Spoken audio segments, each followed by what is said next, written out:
الحمد لله كفى وسلام على عباده الذين اصطفى أما بعد أعوذ بالله من الشيطان الرجيم بسم الله الرحمن الرحيم قد أفلح المؤمنون الذين هم في صلاتهم خاشعون والذين هم عن اللغو معرضون یقیناً فلاح پائی ایمان والوں نے جو اپنی نماز میں خشوع اختیار کرتے ہیں اور بیہودہ باتوں سے دور رہتے ہیں۔ عزیز بھائیوں، دوستوں اور بزرگوں، آج 15ویں تراویح کی نماز ادا کی گئی اور آج کی نماز میں 18واں پارہ مکمل تلاوت کیا گیا۔ اس میں سورہ مومنون مکمل، سورہ النور مکمل اور سورہ الفرقان کی پہلی 20 آیات پڑھی گئیں۔ تو ہم آج کے خلاصہ تراویح کا آغاز سورہ المومنون سے کرتے ہیں۔ سورہ المومنون مکی سورت ہے، اس میں توحید کے لیے دلائل دیے گئے اور اتباع رسول مقبول صلی اللہ علیہ وسلم اختیار کرنے کی دعوت دی گئی، اور جو لوگ اتباع اختیار کر لیتے ہیں ان میں کیسا کردار ہونا چاہیے اس کے بارے میں نصیحت کی گئی۔ پھر اللہ تعالیٰ نے کچھ نشانیاں بتائیں انسان کے اپنے جسم سے کیسے اسے تخلیق کیا گیا، آفاق سے آسمان، زمین، زیتون، دودھ اور سواریوں کی مثال دی گئی، اور کچھ نشانیاں پھر تاریخی قصوں سے بھی بتائی گئیں جس میں انبیاء کے قصے بیان کیے گئے۔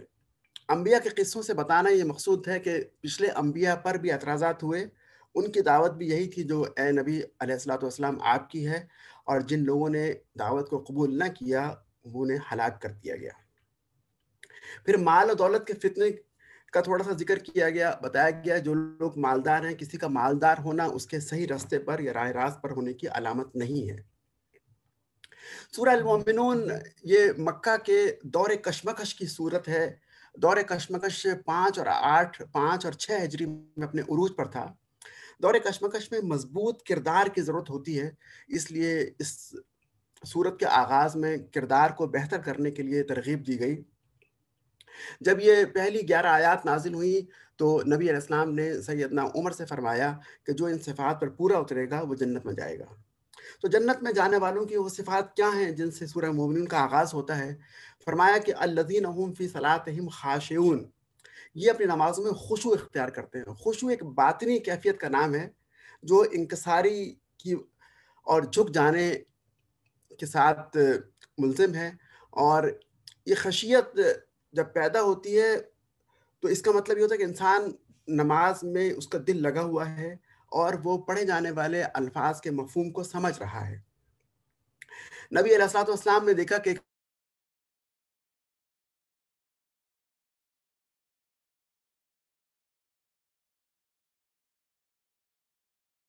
ایک بدو نماز پڑھ اگر جو ہے کسی کے دل میں خشیت ہوگی تو اس کے ہاتھ پاؤں پر بھی اس کی خشیت کا اظہار ہوگا۔ آپ نے دیکھا ہوگا کہ بہت سے لوگ مدت سے نماز پڑھ رہے ہیں لیکن وہ مفہوم کو نہیں جانتے، تو ہمیں نماز میں پڑھے جانے والے قرآن کی آیات اور دعاؤں کے مفہوم کو یاد کرنے کی کوشش کرنی چاہیے۔ دوسری بات یہ فرمائی کہ والذین هم عن اللغو معرضون، یہ لغو باتوں سے بچتے ہیں۔ لغو کیا ہے؟ ہر وہ کام جس کا دنیا اور آخرت میں کوئی فائدہ نہ ہو وہ لغو کہلاتا ہے۔ مثال کے طور پر بعض لوگ محفل میں جم کر تاش کھیلتے ہیں، ٹائم کو ضائع کرتے ہیں، تو یہ لغویات میں آتا ہے، اور اس طرح کی اور بھی بہت سی مثالیں روزمرہ کی زندگی میں سے دی جا سکتی ہیں۔ تیسری بات فرمائی کہ والذین هم للزکاة فاعلون، یہاں زکوٰۃ سے مراد زکوٰۃ ادا کرنا نہیں بلکہ اپنے نفس کا تزکیہ کرنا ہے۔ وہ اپنی پرسنالٹی کی ٹریمنگ کرتے رہتے ہیں، اسے امپروو کرتے ہیں، اسے گروم کرتے ہیں، اور بہتر جو ہے وہ اعمال کی جانب پیش قدمی کرتے ہیں۔ پھر فرمایا والذین هم لفروجہم حافظون، جو اپنی شرمگاہوں کی حفاظت کرتے ہیں، یعنی زنا سے دور رہتے ہیں۔ اب وہ زنا کسی شکل میں ہو، وہ پری میرج ہو، ایکسٹرا میریٹل ہو، کنسنٹ کے ساتھ ہو، بغیر کنسنٹ کے ہو، تو ہر طرح کا زنا منع ہے۔ پھر فرمایا کہ والذین هم لاماناتہم وعہدہم راعون، وہ اپنی امانت اور وعدوں کا پاس کرتے ہیں۔ امانت میں کیا کیا آتا ہے؟ مال بھی اگر رکھا جائے امانت کے طور پر، کوئی راز کسی نے بتایا وہ بھی امانت ہے، اور حکومتی عہدے اگر کسی کو مل جائیں تو وہ بھی امانت ہے، تو اپنی امانتوں کا صحیح استعمال کرتے ہیں۔ پھر وعدوں کا بھی لحاظ کرتے ہیں، وعدے جو انسان انسانوں کے ساتھ کرتا ہے۔ ہم ایک جاب کرتے ہیں، ہمارا جاب میں ایک ایگریمنٹ ہوتا ہے کہ میں یہ اور یہ کام کروں گا اور یہ نہیں کروں گا۔ پھر ہم اللہ تعالیٰ کے ساتھ وعدے کرتے ہیں، اور خاص طور پہ ہر نماز میں سورہ فاتحہ میں وعدہ کرتے ہیں کہ ایاک نعبد و ایاک نستعین، اور دعائے قنوت میں تو روزانہ وعدے کرتے ہیں کہ یا اللہ میں یہ بھی چھوڑ دوں گا اور یہ بھی چھوڑ دوں گا، تو ہر طرح کے وعدے اس میں شامل ہو جاتے ہیں۔ اگلی آیت میں فرمایا کہ والذین هم علی صلواتہم یحافظون، وہ اپنی نمازوں کی حفاظت کرتے ہیں۔ یہ نماز کا ذکر 2 دفعہ آیا، یہاں دوسری دفعہ اس سے مراد جماعت کی نماز آداب کے ساتھ اور اپنے وقت پر۔ اس میں نماز کا ظاہری پہلو کور ہوتا ہے۔ پھر فرمایا کہ جو لوگ یہ کام کرتے ہیں، کریں گے، اولئک هم الوارثون، یہی لوگ جنت کے وارث ہیں، اور یہی لوگ جو ہے وہ اللہ تعالیٰ کی جنت میں داخل ہوں گے۔ دعا ہے کہ اللہ تعالیٰ مجھے اور آپ کو ان میں سے بنائے۔ اس کے بعد اللہ تعالیٰ نے نشانی کے طور پر انسان کی تخلیق کے مراحل پیدا کیے ہیں۔ انسان جب ماں کے پیٹ میں ہوتا ہے تو فرمایا کہ ہم جو ہے وہ ایک نطفے سے بوند بناتے ہیں، بوند کو لوتھڑے کی شکل دیتے ہیں، لوتھڑے کو بوٹی بناتے ہیں، بوٹی میں ہڈیاں جماتے ہیں اور ہڈیوں پر گوشت ڈال دیتے ہیں، اور پھر اسے ایک انتہائی ایک الگ مخلوق بنا کر کھڑا کر دیتے ہیں۔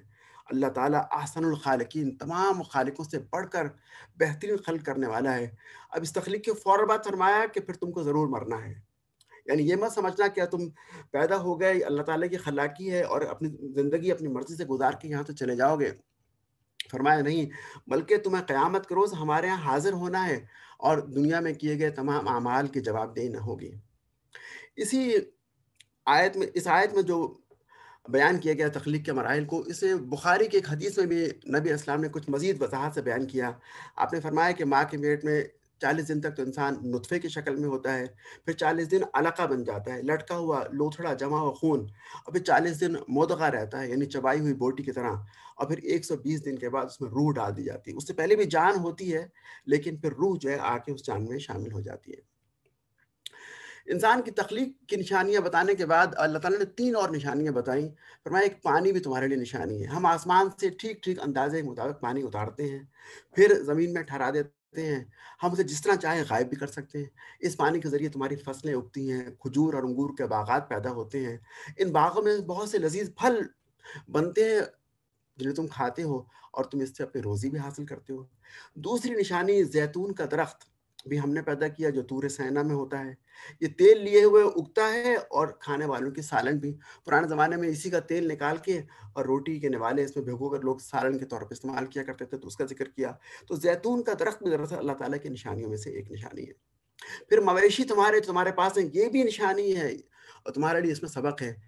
اس کے پیٹ میں سے ہم دودھ نکالتے ہیں، سرخ رنگ کے خون میں سے سفید رنگ کا دودھ نکال لیتے ہیں، یہ بہت بڑی نشانی ہے۔ پھر فرمایا کہ دودھ کے علاوہ بھی اس میں بہت سے فائدے ہیں، تم اس کو کھاتے ہوئے، اس کے گوشت کو کھاتے بھی ہو، ان پر سوار بھی ہوتے ہو، اور پھر سواری کے علاوہ تم اور کشتیاں بھی استعمال کرتے ہو۔ یہ کشتیوں کا ذکر کرنے کے فوراً بعد جو ہے نا، وہ جب بھی کشتی کا ذکر ہوا ہوتا ہے تو اس کے بعد جو ہے وہ رخ نوح علیہ السلام کی جانب مڑ جاتا ہے۔ تو دوسرے اور تیسرے رکوع میں سابقہ انبیاء اور ان کے قوموں کا ذکر کیا گیا، اور ہمیں تذکیر بایام اللہ، اللہ تعالیٰ کے دن یعنی تاریخ کے واقعات بتا کر نصیحت کی جا رہی ہے۔ نوح علیہ السلام کے بارے میں اگلی آیات میں جو مضمون آیا یہ وہی ہے جو اس سے پہلے ہم سورہ ہود میں پڑھ چکے ہیں۔ کشتی کا ذکر ہے، اہل ایمان کو کیسے بچایا گیا، کتنے تھے، اور پھر جانوروں کا ایک ایک جوڑا اپنے ساتھ لیا گیا۔ تو یہ جو ہے نوح علیہ السلام کے بارے میں تھا۔ پھر جو ہے وہ سورہ ہود میں جب نوح علیہ السلام کی کشتی کے روانہ ہونے کا ذکر کیا گیا تو یہ دعا بتائی گئی کہ بسم اللہ مجرہا و مرساہا، کہ یہاں پر جو ہے نا وہ سفر ختم ہونے کی دعا سکھائی گئی جب کشتی رکتی ہے۔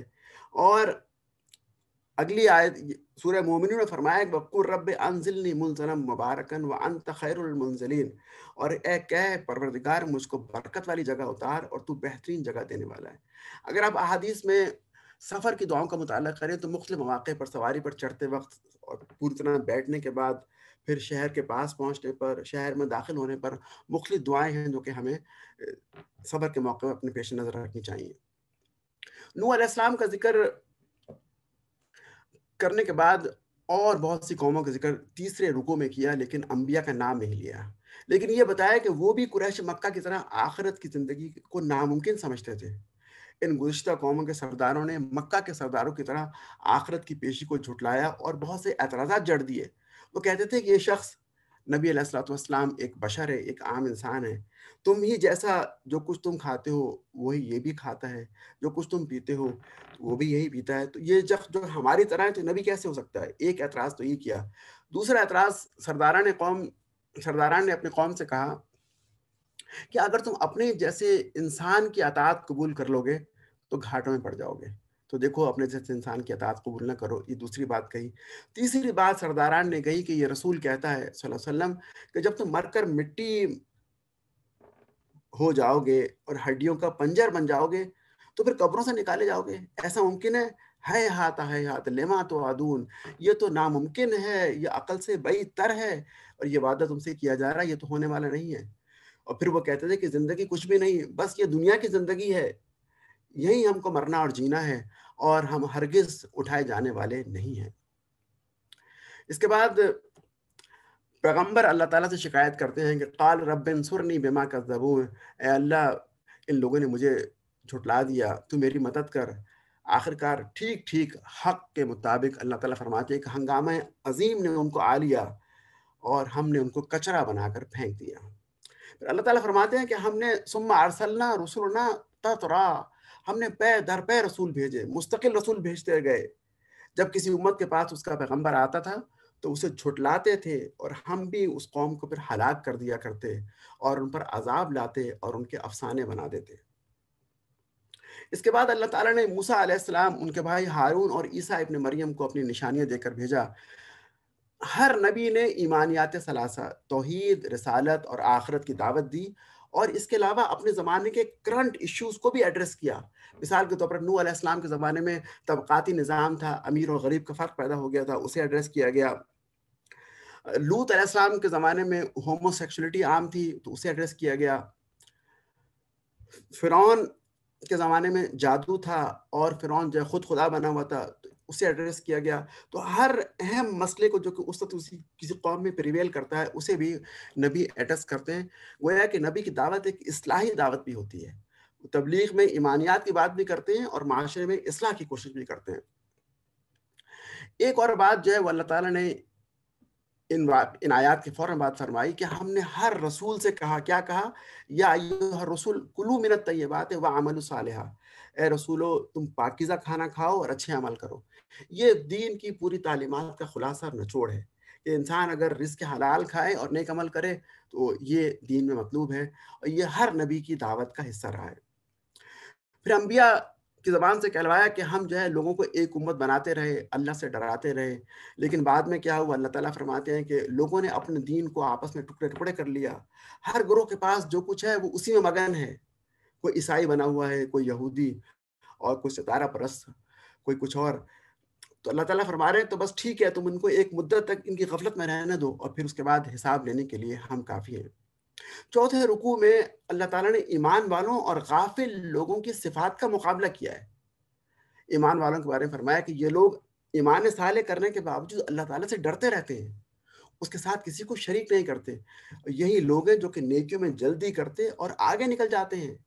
ان کے برخلاف جو اللہ سے غافل ہیں، ان لوگوں کا حال یہ ہے کہ جب ان کو میری آیات سنائی جاتی ہیں تو الٹے پاؤں پھر جاتے ہیں، اپنے گھمنڈ میں اس کو خاطر میں نہیں لاتے، اپنی چوپالوں میں اس پر باتیں چھانٹتے ہیں، یعنی تنقید کرتے ہیں، مذاق اڑاتے ہیں، اور وہ چاہتے ہیں کہ حق ان کی خواہشات کے پیچھے چلے، تعلیمات کو ان کے مطابق تبدیل کر لیا جائے۔ اللہ تعالیٰ فرماتے ہیں کہ اگر حق یعنی حق کی نصیحت ان کی خواہشات کے مطابق بدل لی جائے تو زمین اور آسمان کا نظام دھرم بھرم ہو جائے۔ تو معلوم یہ ہوا کہ لوگوں کو حق کے مطابق اپنے آپ کو بدلنا ہوگا، چاہے جائے کہ حق کو بدلا جائے۔ پھر فرمایا کہ تمہاری بات کیوں نہیں مانتے؟ یہ نبی علیہ السلام سے مخاطب ہو کر اللہ تعالیٰ فرما رہے ہیں، کیا تم ان سے مال مانگتے ہو کہ ان پر تاوان کا بوجھ پڑ رہا ہے؟ تم نے کچھ تبلیغ کا ان سے اجر طلب کیا ہے؟ سن لو، اگر کوئی رزق کوئی اجر ہے بھی وہ تو اللہ تعالیٰ کے پاس ہے، اللہ تمہیں رزق دیں گے، اور اللہ تعالیٰ سب سے بہترین رازق ہیں۔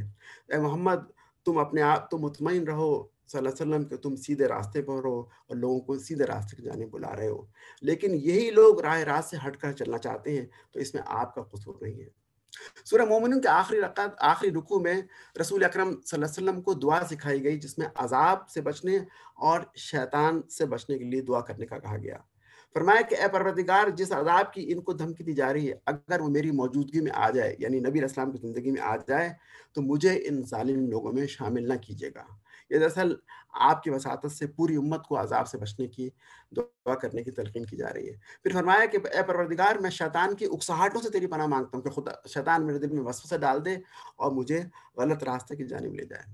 پھر نبی علیہ الصلوۃ والسلام کو تسلی دی گئی کہ جو کچھ باتیں وہ تم پر بناتے ہیں ہمیں خوب معلوم ہے، یعنی ہم اس سے آگاہ ہیں اور ہم اس کا پورا پورا حساب لیں گے۔ اگلی آیت میں اللہ جل شانہ نے آخرت کا ذکر فرمایا، فرمایا کہ جب سور پھونکا جائے گا تو پھر ان لوگوں کے درمیان کوئی رشتہ باقی نہ رہے گا، وہ ایک دوسرے کو پوچھیں گے نہیں، جگری دوست دوسرے دوست کو نہیں پہچانے گا۔ اس دن جس کے پلڑے بھاری ہوں گے وہی کامیاب ٹھہرے گا، اور جس کے پلڑے ہلکے ہوں گے تو وہ اپنے آپ کو گھاٹے میں ڈال لے گا۔ یہ گھاٹے میں ڈالنے والوں کے ساتھ کیا ہوگا؟ آگ ان کے چہروں کی کھال چاٹ جائے گی، ان کے جبڑے باہر نکل آئیں گے، وہ کہیں گے اے پروردگار ہمیں اس جہنم سے نکال دے۔ پھر ہم ایسا قصور کریں تو ظالم ہوں گے، تو انہیں جواب دیا جائے گا قَالَ اخْسَئُوا فِيهَا وَلَا تُكَلِّمُونِ، تم اسی ذلت میں پڑے رہو اور مجھ سے بات تک نہ کرو، یعنی اللہ تعالیٰ ان سے بات تک کرنا گوارا نہیں کریں گے۔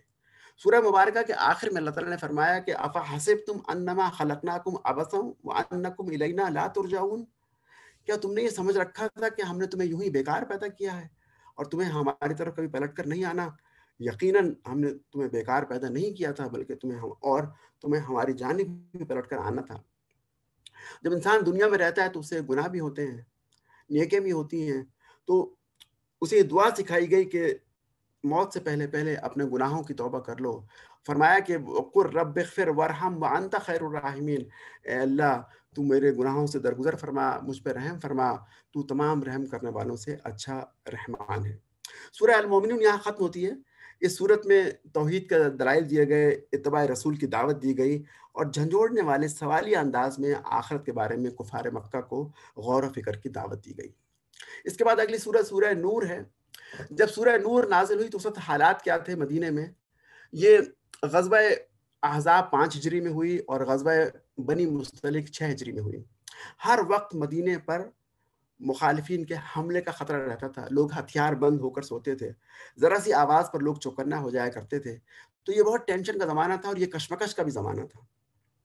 اس زمانے میں مسلمان اپنے بہترین اخلاق اور آپس کے اتحاد اور بھائی چارے کی بنیاد پر مضبوط سے مضبوط تر ہوتے چلے جا رہے تھے، اور یہ چیز مخالفین کو بہت کھب رہی تھی، اور انہیں کمزور کرنے کے لیے مخالفین مختلف چالیں چل رہے تھے، موقع کی تلاش میں رہتے تھے۔ تو اس دوران میں انہیں 2-3 مواقع ایسے مل گئے کہ جس سے انہیں اپنی چالیں کھیلنے کا موقع ملا۔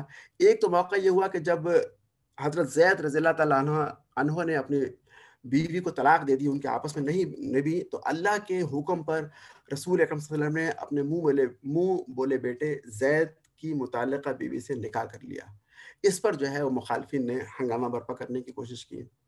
پھر غزوہ بنو مستلق میں کنویں پر پانی بھرنے میں انصار اور مہاجرین کے 2 غلاموں کے درمیان آپس میں لڑائی ہو گئی۔ اس لڑائی کو عصبیت کا رنگ دیکھ کر منافقین نے خوب ابھارنے کی کوشش کی، ان کی کوشش بھی ناکام ہو گئی۔ پھر غزوہ بنی مستلق میں ایک واقعہ اور پیش آیا کہ سیدہ عائشہ پیچھے رہ گئیں، وہ رفع حاجت کے لیے جنگل کی جانب گئیں، واپس آئیں تو دیکھا ان کا ہار گم ہو گیا تھا۔ وہ ہار بھی اس ٹرپ کے لیے اپنی بہن سے ادھار لے کر آئی تھیں۔ وہ ہار کی تلاش میں واپس گئیں، مزید دیر ہو گئی، قافلہ چل دیا، پیچھے رہ گئیں۔ جب پیچھے رہ گئی تو حضور نے ایک طریقہ مقرر کیا تھا، صفوان بن معطل نام کے صحابی تھے، وہ قافلے کے آخر میں کچھ گھنٹے کے بعد چلا کرتے تھے، اور جو شخص کوئی چیز بھول جاتا وہ اسے اٹھاتے ہوئے لے آتے۔ جب انہوں نے دیکھا کہ سیدہ عائشہ پیچھے رہ گئی ہیں تو انہوں نے کہا کہ انا للہ و انا الیہ راجعون، کوئی بات نہیں کی، اپنے اونٹ کو سیدہ کے پاس لا کر بٹھا دیا، آپ سوار ہو گئیں اور لے کے چلے۔ اور جب وہ اونٹ پر سوار صفوان بن معطل نکیل تھامے ہوئے پہنچے، قافلے کے ساتھ ملے، تو منافقین نے سیدہ عائشہ پر تہمت لگا دی۔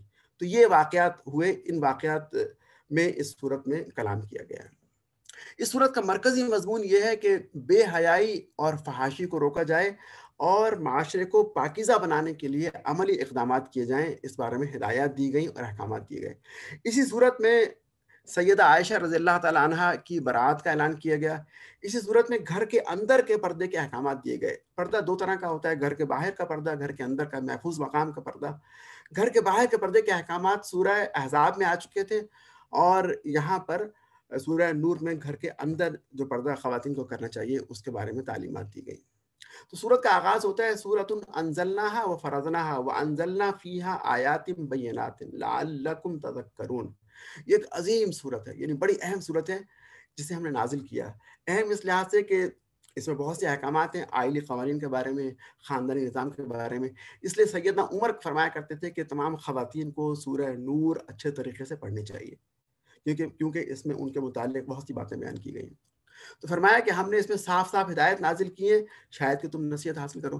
اس آیت کی تمہید کے بعد اللہ تعالیٰ نے 19 معاشرتی احکامات بیان کیے، جس میں آئلی قوانین بھی ہیں، پرائیویسی سے متعلق چیزیں بھی ہیں، اور انہی 19 قوانین کو میں انشاءاللہ سلسلے وار آپ کے سامنے بیان کرتا ہوں. پہلا حکم یہ دیا گیا کہ زنا کو جرم قرار دے دیا گیا. فرمایا گیا کہ زانیہ عورت اور زانی مرد دونوں کو 100 کوڑے مارے جائیں. حدیث میں شادی شدہ زانی اور زانیہ کو سنسار کرنے کا حکم دیا گیا. دوسری بات فرمائی گئی کہ بدکار مرد اور عورت سے نکاح نہ کیا جائے، گویا ان سے نکاح کرنے سے منع کر دیا گیا تاکہ غلط قسم کے لوگ مسلمانوں کی سوسائٹی میں فیملی کا حصہ نہ بن جائیں. پھر قذف کی سزا مقرر کی ہے. قذف یہ ہے کہ جو لوگ پاک دامن عورتوں پر زنا کی تہمت لگائیں اور پھر چار گواہ نہ لے کر آئیں تو ان کو 80 کوڑے مارے جائیں اور ان کی شہادت قبول نہ کی جائے. اسے قذف کہتے ہیں، جھوٹی گواہی کو، جھوٹی تہمت کو. اور فرمایا گیا کہ یہ لوگ فاسق ہیں. پھر لیان کا قاعدہ بیان کیا گیا. لیان یہ ہے کہ اگر کوئی شخص اپنی بیوی پر زنا کا الزام لگائے اور اپنے سوا اس کے پاس کوئی گواہ نہ ہو تو معاملے کو حل کرنے کا طریقہ یہ کہ 4 دفعہ وہ قسم کھا کر یہ کہے کہ میں سچا ہوں، اور 5 بار یہ کہے کہ اگر میں جھوٹا ہوں تو مجھ پر خدا کی لعنت. اور پھر بیوی بھی اسی طرح 4 بار قسم کھا کر کہے کہ وہ سچی ہے، اور 5 بار یہ کہے کہ وہ اگر جھوٹی ہے تو اس پر خدا کی لعنت ہو. یہ ان سے کہلوایا جائے. یہ لیان کا قاعدہ بیان کیا گیا. پھر فرمایا کہ تم جو افواہیں پھیلتی ہیں، جو خبریں گردش کرتی ہیں، مسلمان معاشرے میں مومن آنکھیں بند کر کے ان پہ یقین نہیں کرتے، اور وہ کسی کے خلاف نہ تہمت قبول کرتے ہیں اور نہ اسے آگے پھیلاتے ہیں. پھر فرمایا کہ معاشرے میں بیہودہ خبریں اور فحاشی کی خبریں نہ پھیلائی جائیں. جو پھیلائیں گے انہیں سزا دی جائے گی. آپ اندازہ کیجئے کہ آج کل ہمارے ملک میں میڈیا اور پھر عام طور پر سوشل میڈیا کس طریقے سے بیہودہ خبریں اور فحاشی پھیلا رہا ہے. تو اس بیہودہ خبروں اور فحاشی کو پھیلانے کی سزا مقرر کی گئی. پھر فرمایا کہ مسلم معاشرے میں تعلقات کی بنیاد حسن ظن پر ہے. کسی شخص کو بھی گناہ گار نہیں سمجھا جائے گا جہاں تک کہ اس کا گناہ گار ہونا ثابت نہ ہو جائے. تو ہر شخص بے گناہ ہے یہاں تک کہ گناہ کا ثبوت مل جائے. 8ویں بات یہ فرمائی گئی کہ گھروں میں اجازت لے کر اور سلام کر کے داخل ہوا کرو. لوگوں کی پرائیویسی کا خیال رکھا گیا. پھر فرمایا کہ عورتوں اور مردوں کو غصے بصر نظر بچانے کا حکم دیا گیا، اور ایک دوسرے کو گھورنے اور تانک جھانک کرنے، گھروں میں دیکھنے، جاسوسی کرنے سے منع کیا گیا. پھر عورتوں کو حکم دیا گیا کہ وہ گھر کے اندر اپنے سر اور سینہ ڈھانک کر رکھیں. اس زمانے میں رواج یہ تھا کہ خواتین اب گھروں کے اندر دوپٹہ لیتی تھی، انہیں خمر کہتے تھے. وہ دوپٹہ سر پہ لے کر اور پچھلی جانب کر لیا کرتی تھی، اور جب گھر سے باہر نکلتی تو جلابیب لے لیتی، اور جلابیب بھی ایسی ہوتی کہ سر پر اور کمر پہ ہوتی. تو فرمایا جب گھر میں ہو تو اپنے دوپٹے کو سر کے ساتھ ساتھ اپنے سینے پر آگے کی جانب کر لو تاکہ سینہ بھی چھپ جائے اور گریبان بھی چھپ جائے. تو یہ عورتوں کو حکم دیا گیا. اور پھر عورتوں سے ایک بات اور یہ کہی گئی کہ وہ اپنے محرم رشتہ داروں اور نوکروں کے علاوہ کسی کے سامنے بند سنور کر زینت کے ساتھ نہ آئیں. زینت سے کیا مراد ہے؟ زینت سے مراد یہ کہ ہر وہ چیز جو کہ اوپر سے لگائی جائے، یعنی میک اپ وغیرہ جو اضافی چیز ہو نیچرل بیوٹی کے علاوہ، اسے زینت کہتے ہیں. تو زینت کے ساتھ اپنے محرم رشتہ داروں اور غلاموں کے سامنے نہ آئیں. اور پھر عورتوں کو حکم دیا گیا کہ جب باہر نکلیں تو بناؤ سنگھار کو چھپائیں، اپنی زینت کو چھپائیں، اور ایسا زیور نہ پہنیں جس سے آواز پیدا ہو. اور پھر فرمایا کہ معاشرے میں بن بیاہے یعنی بغیر شادی کے بیٹھے رہنے کو پسند نہیں کیا گیا. اپنی بیوہ عورتوں کی اور اپنے نوجوانوں کی شادی کر دیا کرو. اس کا قرآن میں اور جگہوں پر حکم دیا گیا. پھر لونڈیوں سے پیشہ کروانے کو ممنوع قرار دیا گیا، اور کہا کہ اگر لونڈی اور غلام آزاد ہونا چاہیں تو رہائی میں ان کی مالی مدد کرو، اور مکاتبت کے بارے میں کہا گیا. ملازموں اور نابالغ بچوں سے کہا گیا کہ علیحدگی کے اوقات میں اپنے بڑوں کے کمروں میں اجازت لے کر جایا کرو. اس کے خاص 3 اوقات بھی بتائے گئے. پھر فرمایا کہ بوڑھی عورتوں کو رعایت ہے، وہ چاہیں تو اپنا دوپٹہ اتار سکتی ہیں لیکن پہنے رہیں تو بہتر ہے. اندھے، لنگڑے اور بیمار اگر کسی کے ہاں سے کچھ کھا لیں تو پکڑ نہیں ہوگی۔ قریب عزیز اور بے تکلف دوستوں کو ایک دوسرے کے ہاں بلا اجازت کھانے کی اجازت دی گئی۔ یہ وہ احکامات تھے جو کسی معاشرے کو پاکیزہ بنانے کے لیے ہیں۔ اس سے آئلی قوانین بھی بہتر ہوتے ہیں، آئلی نظام بھی بہتر ہوتا ہے۔ ان ہدایات اور احکامات کے ساتھ ساتھ اللہ تعالیٰ نے درمیان میں نصیحتیں بھی کی، جیسا کہ عام انداز قرآن کا ہوتا ہے۔ اللہ تعالیٰ فرماتے ہیں کہ ہم نے صاف صاف ہدایت دینے والی آیات نازل کی، قوموں کی عبرتناک مثالیں بھی انہیں سنائیں، اور وہ نصیحتیں بھی کر دیں جو ڈرنے والوں کے لیے کافی ہیں۔ اب یعنی اتمام حجت ہو گئی، اب اگر ڈرنا چاہیں گے تو یہ چیزیں ان کے لیے کافی ہیں۔ اللہ تعالیٰ آسمانوں اور زمین کا نور ہے۔ کائنات میں اس کے نور کی مثال ایسی ہے جیسے ایک طاق میں چراغ رکھا ہو، چراغ ایک فانوس میں ہو، فانوس موتی کی طرح چمکتا ہو، اور وہ چراغ زیتون کے ایک ایسے مبارک درخت کے تیل سے روشن کیا جاتا ہو جو شرقی ہو نہ غربی، یعنی اکیلا صحرا میں ایک ہی درخت ہو، ہر طرف سے سورج کی روشنی پڑتی ہو۔ یہ مہنگا تیل ہوتا ہے، اور جس کا تیل خود ہی جل جاتا ہو خواہ آگ اسے نہ لگے، یعنی قیمتی تیل ہو، اس سے یہ چراغ جل رہا ہو۔ یہ اللہ تعالیٰ کا نور ہے، اور اللہ تعالیٰ کا نور ہدایت کے لیے ضروری ہے۔ مومن جو ہے اللہ تعالیٰ کے نور سے ہدایت حاصل کرتے ہیں۔ تو نور و ایمان کے حوالے سے لوگ تین طرح کے بیان کیے گئے۔ ایک تو وہ جن کے دل میں اللہ کی معرفت کا نور ہے، یعنی ایمان ہے، اور جیسی وہی ان تک پہنچتی ہے وہ فوراً قبول کر لیتے ہیں، جس طرح سابقون الاولون اور سیدنا ابوبکر کی مثال ہے کہ حق پہنچتے فوراً قبول کر لیا۔ تو قرآن اس صورت میں ان کے بارے میں کہتا ہے کہ نور علی نور، ایک تو نور ان کے دل میں تھا اور پھر وہی کا نور انہوں نے فوراً قبول کر لیا، تو یہ تو بہترین خلائق میں سے ہیں۔ پھر دوسرے وہ لوگ ہیں جن کے دل میں ایمان نہیں ہے، وہ دکھاوے کا عمل کرتے ہیں لوگوں کو دکھانے کی خاطر، تو ان کا عمل سراب کی مانند ہے۔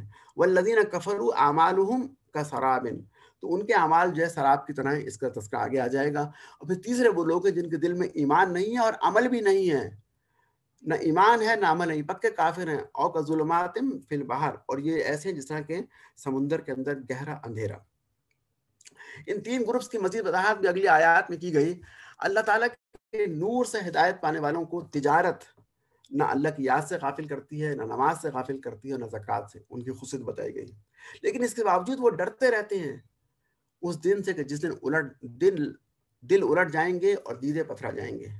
اس کے برعکس جو جھوٹ موٹ کی نیکیاں کرتے ہیں ان کی مثال ایسی ہے جیسے صحرا میں کہیں دور سراب نظر آئے، انسان بھاگتا وہاں پہنچے اور قریب پہنچنے پر معلوم ہو کہ وہ تو پانی نہیں بلکہ سراب ہے، اور وہاں اللہ کو موجود پائے جو اس کا حساب پورا پورا چکا دے، اور اللہ تعالیٰ کو حساب لیتے ہوئے دیر نہیں لگتی۔ تیسری وہ کیٹیگری ان لوگوں کی جن کے پاس نہ ایمان ہے نہ دکھاوے کی نیکیاں ہیں۔ جن کے پاس دکھاوے کی نیکیاں تھیں وہ نیکیوں میں محنت کرتے تھے، لیکن ان کے وہ اعمال اکارت گئے۔ یہاں نہ اعمال ہے اور نہ ایمان ہے۔ ان کی مثال ایسی جیسے گہرے سمندر میں اندھیرے پانی میں اوپر ایک موج ہو، موج کے اوپر ایک اور موج ہو، اس کے اوپر تاریک بادل ہوں، اور اتنا زیادہ اندھیرا ہو کہ انسان اپنا ہاتھ نکالے تو اپنے ہاتھ کو بھی نہ دیکھ سکے، گویا ایبسلوٹ ڈارکنیس ہو۔ اتنا اندھیرا ہو تو پھر بھلا لوگ کیسے راستہ پا سکتے ہیں؟ اس آیت کو پڑھ کر، جس کا میں نے ترجمہ آپ کے سامنے رکھا، فرانس کا ایک جو ہے وہ ان کا نیوی کا انچارج مسلمان ہو گیا۔ اس نے لوگوں سے پوچھا کہ کیا نبی اسلام نے کبھی سمندر کا سفر کیا؟ بتایا کہ کبھی نہیں کیا۔ تو آپ نے فرمایا کہ جو شخص سمندر کا سفر بھی نہ کرے تو وہ ایسی بات نہیں کر سکتا، یقیناً اللہ کے نبی ہوں گے جنہوں نے یہ بات بیان کی، اور یہ آیت پڑھ کے وہ شخص مسلمان ہو گیا۔ اس کے بعد اللہ تعالیٰ نے فرمایا کہ بادل بھی تمہارے لیے ایک نشانی ہے، کیا تم دیکھتے نہیں کہ اللہ بادل کو آہستہ آہستہ چلاتا ہے، پھر اس کے ٹکڑوں کو باہم جوڑتا ہے، پھر اس میں سے بارش اور اولے برساتا ہے، پھر جسے چاہتا ہے ان کا نقصان پہنچاتا ہے اور جسے چاہتا ہے اس نقصان سے بچا لیتا ہے، اور ان بادلوں کے ٹکرانے کی چمک اور کڑک جو ہے آنکھوں کو خیرہ کر دیتی ہے، ان کی آنکھیں چندیا جاتی ہیں۔ اس کے بعد اللہ تعالیٰ نے اجتماعی معاملات کو بہتر انداز میں چلانے کے لیے کچھ احکامات دیے۔ ان میں خاص طور پر توقیر اور احترام مصطفیٰ صلی اللہ علیہ وسلم بیان کیا گیا۔ فرمایا کہ جب حضور صلی اللہ علیہ وسلم جب تمہیں بلائیں تو ان کے بلانے کو آپس میں ایک دوسرے کے بلانے جیسا نہ سمجھو، بلکہ فوراً حاضر ہو جایا کرو، اور جب کسی مہم پر نبی علیہ السلام کے ساتھ جاؤ تو بغیر اجازت کے نہ کھسک جایا کرو، وہاں سے غائب نہ ہو جایا کرو۔ پھر فرمایا کہ جب حضور صلی اللہ علیہ وسلم کے جب لوگ آپ کے احکامات کی خلاف ورزی کریں گے تو یا تو کسی فتنے میں مبتلا ہو جائیں گے یا پھر ان کو آخر میں دردناک عذاب جھیلنا ہوگا۔ لیکن اہل ایمان مطمئن رہیں کہ اللہ تعالیٰ ان کو دنیا میں خلیفہ بنائے گا اگر انہوں نے اس کے احکامات پر عمل کیا۔ اس کے ساتھ یہ سورہ نور ختم ہوتی ہے۔ سورہ نور میں اللہ تعالیٰ نے معاشرے میں بے حیائی اور فحاشی کو روکنے اور پاکیزہ معاشرہ بنانے کے لیے ہدایات اور احکامات دیے۔ اس صورت میں سیدہ عائشہ رضی اللہ تعالیٰ عنہ کی برات کا بھی اعلان کیا گیا، قدرت کی بہت سی نشانیوں کا خاص طور پہ تخلیق، مویشی اور پانی اور بادل وغیرہ کا ذکر کیا گیا، اور اس کے علاوہ توقیر مصطفیٰ صلی اللہ علیہ وسلم سے متعلق آداب بھی سکھائے گئے۔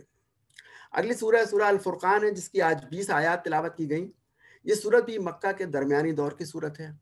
قرآن اور رسالت پر کیے گئے اعتراضات کے صورت میں جواب دیا گیا، اور دعوت حق سے منہ موڑنے والوں کو برے نتائج سے خبردار بھی کیا گیا۔ سورہ مومنون کے آغاز میں مومنین کی صفات بیان کی گئیں، اور سورہ فرقان کے آخر میں مومنین کی خاص طور پہ کہا جاتا ہے صحابہ کی صفات بیان کی گئیں۔ اب یہاں پر صورتحال یہ ہے کہ مکہ میں ایک طرف تو نبی علیہ الصلوۃ والسلام کے تیار کردہ صحابہ کا اخلاق ہے، ان کا کردار ہے، دوسری جانب کفار مکہ کی اخلاقی برائیاں ہیں جنہیں باقی رکھنے کے لیے اہل مکہ پورا زور لگا رہے ہیں۔ تو اب یہ عوام کو اس صورت میں اپیل کیا گیا، انہیں کہا گیا کہ اب تم فیصلہ کر لو کہ تم حضور کے تیار کردہ صحابہ کے اخلاق کو اختیار کرنا چاہتے ہو یا کفار مکہ کے اخلاق پر ہی قائم رہنا چاہتے ہو، یہ فیصلہ تمہارا اپنا ہے۔ سورہ شروع ہوتی ہے، آغاز جو ہے وہ توحید کے بیان سے ہوتا ہے، تبارک الذی نزل الفرقان علی عبدہ لیکون للعالمین نذیرا۔ پاک ہے وہ ذات جس نے فرقان اپنے بندے پہ نازل کی تاکہ سارے جہان والے سبق حاصل کر سکیں۔ یہ گویا کہ اللہ تعالیٰ کے اپنی عظمت کا اور قرآن کا بیان کیا۔ فرقان کے معنی ہے کہ حق و باطل کو کھول کھول کر الگ کرنے والی کتاب، یعنی قرآن۔ فرمایا کہ لوگوں نے اللہ کو چھوڑ کر ایسے معبود بنا لیے جو کسی چیز کو پیدا نہیں کرتے بلکہ خود پیدا کیے جاتے ہیں۔ جن لوگوں نے نبی کی بات ماننے سے انکار کر دیا ہے وہ کہتے ہیں کہ قرآن ایک من گھڑت کی چیز ہے جسے اس شخص نے آپ ہی گھڑ لیا ہے، اور کچھ اور لوگ اس میں ان کی مدد کرتے ہیں صلی اللہ علیہ وسلم، یعنی ایک پینل ہے کچھ لوگوں کا جو کہ چھپا ہوا ہے، اور ان سے پوچھ کر آپ کچھ چیزیں یاد کر کے آتے ہیں اور انہیں سنا دیتے ہیں۔ فرمایا کہ یہ بڑا ظلم اور سخت جھوٹ بات ہے جس پر یہ لوگ اتر آئے ہیں۔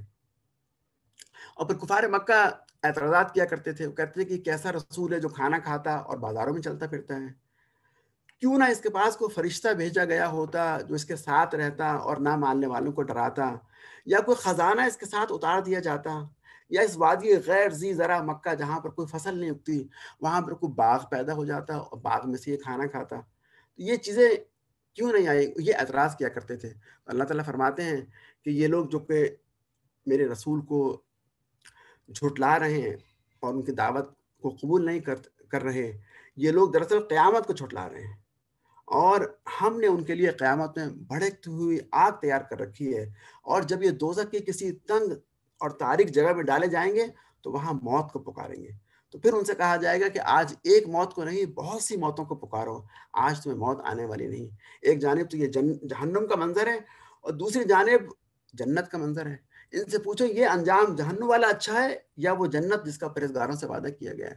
قیامت کے دن تمہارا رب لوگوں کو گھیر کر لائے گا، ان لوگوں کے سامنے جن کی وہ عبادت کیا کرتے تھے، اور ان کے معبودوں سے پوچھے گا کیا تم نے میرے بندوں کو گمراہ کیا تھا یا یہ خود راہ راست سے بھٹک گئے تھے؟ تو وہ معبودان باطل، وہ جھوٹے خدا عرض کریں گے پاک ہے آپ کی ذات، ہماری تو یہ مجال نہ تھی کہ آپ کے سوا کسی اور کو اپنا مولا بناتے، مگر آپ نے ان کو اور ان کے باپ دادا کو خوب سامان زندگی دیا حتیٰ کہ نصیحت بھول گئے اور شام زدہ ہو گئے۔ یہاں یہ مال کے فتنہ کا ذکر کیا گیا کہ مال کے ذریعے انسان کی آزمائش ہوتی ہے، جب انسان کو مال زیادہ ملتا ہے تو پھر انسان غفلت کا شکار ہو جاتا ہے۔